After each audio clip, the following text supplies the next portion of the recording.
Serbisyo publiko. Matapat na paglilingkod. Mabuting pamamahala. Masiglang mamamayan. Maunlad na bayan. Ang mga ito ang patuloy na nagbibigay ng inspirasyon sa atin para mangarap bilang isang bayan.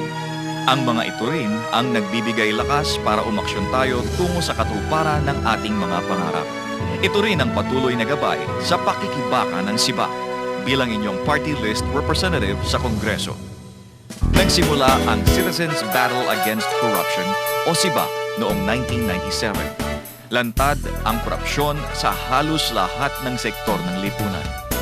May mga makabayang mamamayan na naniwala na may magagawa tayo para labanan ang korupsyon at maisulong ang mabuting pamamahala. Mula noong 1997 hanggang ngayon, umani ng suporta ang SIBAC mula sa mga mamamayang galit sa anumang uri ng katiwalian. Ayon nga sa ating SIBAC representative sa Kongreso, ang SIBAC ay isang koalisyon na nagsama-sama mga kabataan, mga kababaihan, professionals, peasants, farmers, nagsama-sama, nagbuklod-buklod tungo sa isang adhikain. Ito yung pagtugis o paglaban sa katiwalian na nangyayari sa ating minamahal na bansa.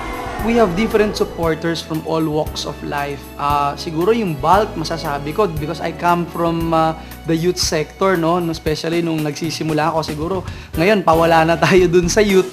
Yun ang bulk, yung youth sector natin. Sila yung nagko-comprise ng SIBAC party list, no? Sila yung talagang workforce, sila yung mga nagbo-volunteer. Alam naman natin, pagdating ng eleksyon, napakahirap magkampanyan, maghirap maging part nitong electoral process, especially if you don't have funds. But because you have the youth's idealism and passion to really help our country and people, talagang ang dami mo silang volunteers, kahit na wala kang, kahit na pakain, wala kahit na transportation, no? Nakakatuwa dahil nakikita nila yung advocacy, yung ating ipinaglalaban, especially dito sa Kamara de Representantes. Meron din tayong mga ilang sectors na kagaya ng women's sector, nandyan ang SONTA, nandyan ang mga mangingisda, nandyan ang mga magsasaka, meron din tayong mga professionals, meron tayong ilang mga volunteer lawyers na lagi nating nandyan. sa 5 taong paglilingkod ng SIBAC bilang inyong party list sa Kamara de Representantes, marami itong mga isinulong na panukalang batas na umaakma sa panawagan nating laban sa korupsyon tungo sa mabuting pamamahala. Ilan sa mga panukalang batas na isinulong at sinuportahan ng SIBAC: Anti-Red Tape Act, Anti-Marital Infidelity Act, Freedom of Access to Information Act, Anti-Smuggling Act, Political Parties Act, Cheaper Medicine Act, PAO, at marami pang iba.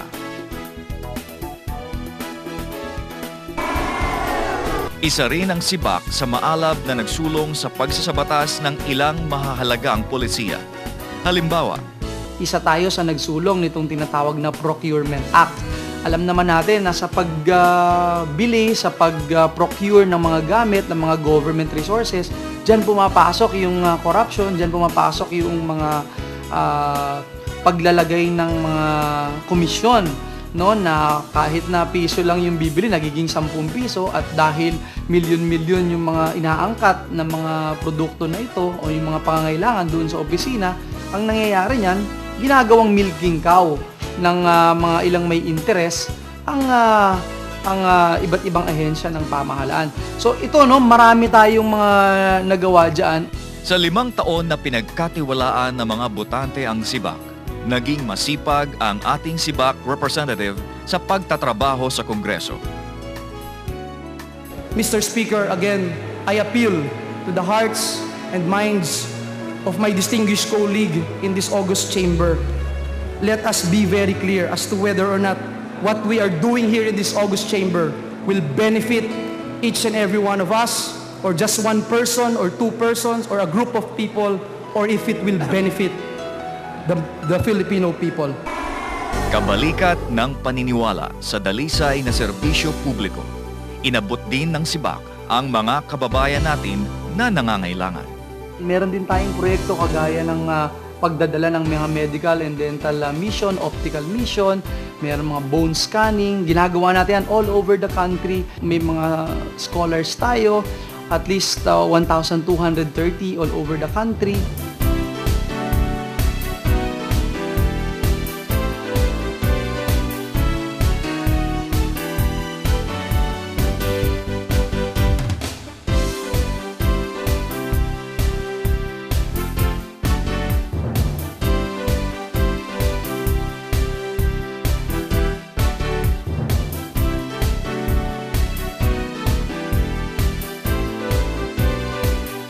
Meron tayong mga hospitals, about 40 hospitals and DSWD offices all over the country.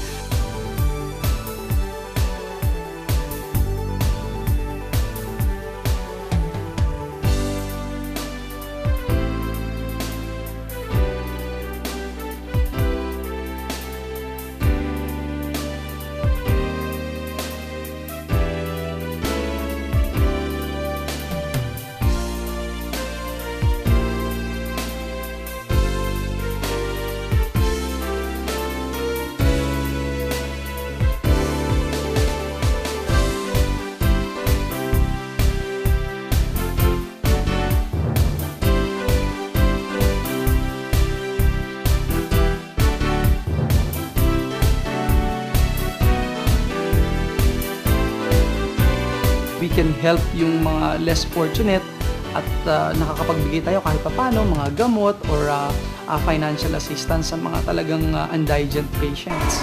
Malaking bagay po sa amin sa hirap po ng buhay ngayon. Na-check up po kami sa mata, sa bones. Salamat na marami po sa inyo. Eto to kayo may salamin bago. Tapos nakapagpa-bone screening ako. Malaking tulong ho ito kasi po, imbis ho na ibibili namin ng gamot, ibibili namin ng ibang pangailangan sa bahay. Buong puso ako nagpapasalamat sa kanya sa mga naitulong niya sa amin. Nakakatulong ako sa asawa ko, pati sa pamilya ko. Nagpapasalamat po ako sa inyo kasi malaki po yung naitulong nyo para maabot ko po yung kung ano mang kinakatayuan ko ngayon. Salamat po sa inyong patuloy na pagsuporta sa aming pangarap na unti-unting makakamit dahil sa inyong scholarship program. Patuloy ang Sibak Party List na mangangalaga sa kapakanan ng mga Pilipino. Kaya yung mga proyekto ng ating Congressman Joel Villanueva, party list ng Sibak, masyadong naging abot kamay talaga ng mga tao itong mga nakaraang panahon, dito sa lalo na sa panahon ng panunungkulan ko. Binigyan niya ng tiga-40,000 ang kada barangay. Yung pong 40,000 naging pathways po.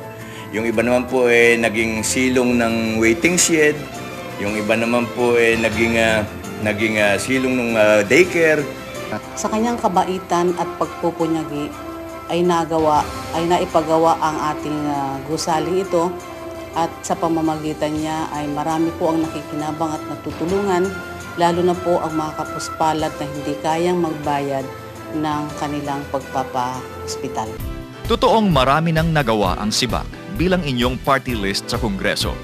Ngunit mahaba pa rin ang daan tungo sa pag-abot sa pangarap na isang bayang walang katiwalian. Kailangan natin ang mga mamamayan na kahalin tulad ng ating Sibak mascot. May hawak siya, higit sa lahat, may hawak siya na axe. At itong axe na to, ito yung pangsibak sa korupsyon.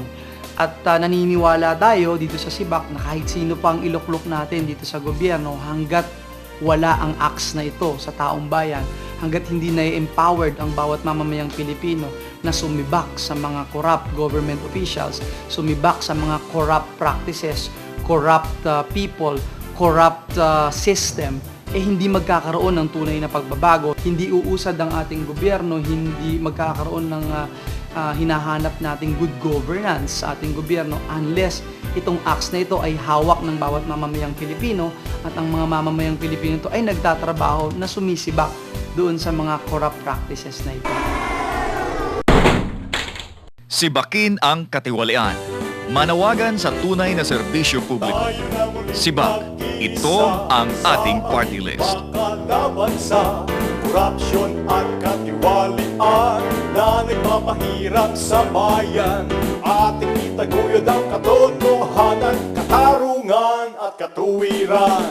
C-I-B-A-C, C-I-B-A-C, C-I-B-A-C, C-I-B-A-C. Para sa party list, C-I-B-A-C. Para sa party list, C-I-B-A-C. Para sa party list, C-I-B-A-C.